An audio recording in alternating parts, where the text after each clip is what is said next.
Olá, meu amigo.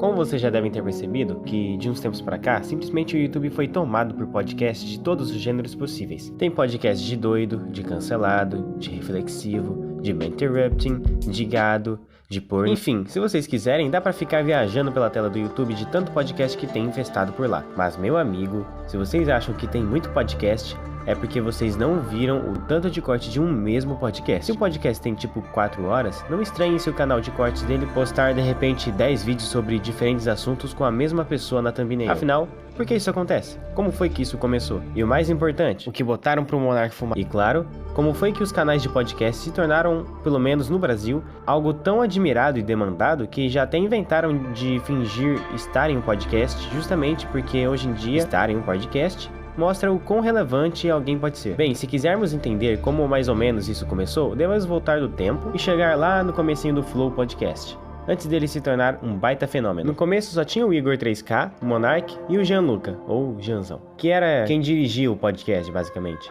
e que ainda se mantém nesse cargo até hoje. O Flow foi criado em 2018, só que ele foi começar a ter uma maior relevância, sim, e começar a explodir também em 2020, e até então, o Igor e o Monark era quem bancava todos os custos do Flow.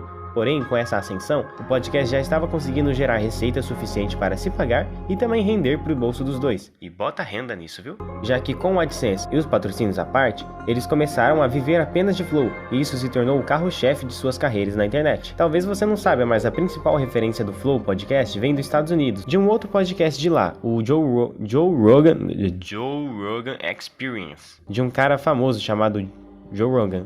Ele foi a principal inspiração do Monark, e sendo isso coincidência ou não, o Joe já foi, digamos, cancelado algumas vezes por suas falas, assim como o Monark. Obviamente, tudo que faz sucesso chama a atenção de pessoas que estão dispostas a fazer o mesmo sucesso que o original.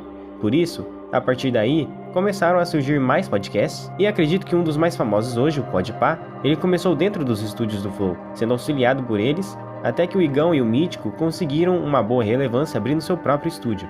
E nesse período foram surgindo dezenas de outros podcasts, todos quase no mesmo estilo do Flow, com 2 pessoas para mediar a conversa, um cenário mais simples, com uma mesa no meio e etc. Tendo alguns casos de podcasts que pegaram mais inspirações fora dessa bolha, ajudando eles na originalidade e se destacando mais. Mas tudo isso de podcast, quem popularizou esse estilo aqui no Brasil, por mais que já existisse antes, foi o Flow. Então, parabéns pra eles aí.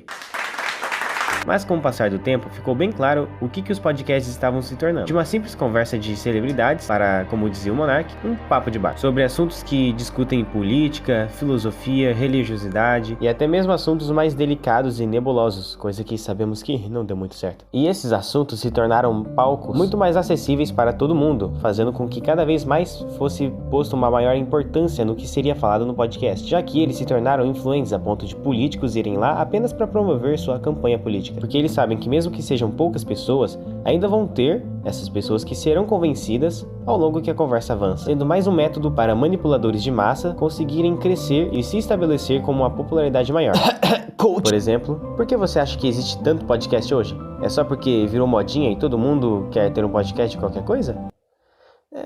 Bem, é praticamente isso, na verdade, né? Tá, então, por que de repente virou uma modinha todo canal que não era de podcast, agora se tornou um, ou tem um canal apenas para isso? É um motivo muito simples, dinheiro. Mas a resposta, a resposta não é tão simples quanto eu fiz parecer, já que montar um podcast exige um grande risco, afinal já existe um grande mercado disso, bem estabelecido, então por que alguém iria querer ver o seu podcast, sendo que já existem outros vários já consolidados? É aí que entram esses podcasts mais diferentões, com opiniões bem diversificadas que chamam bastante a nossa atenção. Eu posso dar um bom exemplo de podcast que tá ficando bem famosinho, o Redcast, que tem uma ligação com esse negócio de Red Pill, que pra quem não sabe é uma referência à Matrix, onde a pílula vermelha representa a verdade, e no caso desse movimento Red Pill, seria uma verdade onde o homem finalmente enxergou que não precisa desse negócio de família, de filhos, de uma namorada ou esposa, mas apenas o que ela tem a oferecer.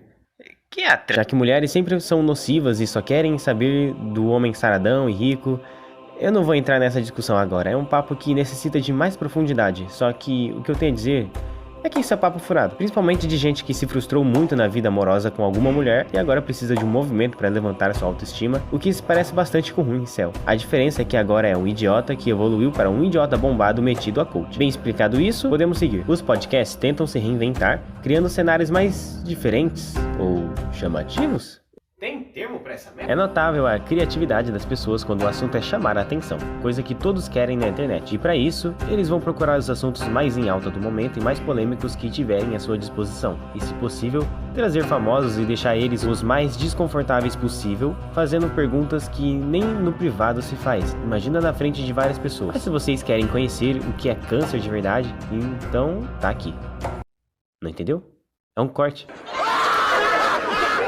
Tá, desculpa. Os cortes são realmente os maiores cânceres que podemos ter como referência no YouTube. Mas o que eu quero dizer com isso é que não necessariamente eles são prejudiciais para o YouTube. Eu acho que isso está aberto a debate, mas eu digo no sentido de se proliferar tanto que existe mais vídeo de corte que o próprio podcast que foi cortado. Afinal, esse é o intuito mesmo, né? Além do podcast fazer o seu dinheiro à parte, existem os cortes que estão lá como um adicional. Porém, é perceptível o alcance que um corte tem, apenas de olhar para os números de views que eles possuem. Podemos fazer até uma comparação entre as visualizações totais do canal oficial de cortes do Flow com as visualizações totais do próprio canal do Flow em questão.